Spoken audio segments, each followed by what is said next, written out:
Alright, and now I'm going to demonstrate how to put it all together. What I have on here is the tow belt, which is great and essential for safety.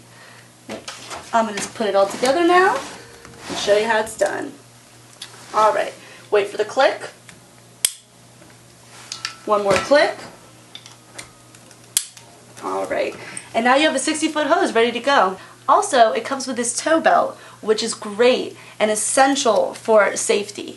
Now when you go kayak diving off the kayak, or you go clean your boat or your pool, it'll stay onto you and you don't have to go chasing after it. But if you just want to go on a regular tank dive,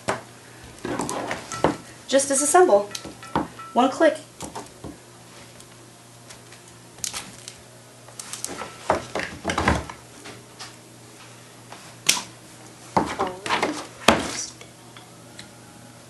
Clicked in, and now you're ready to go diving.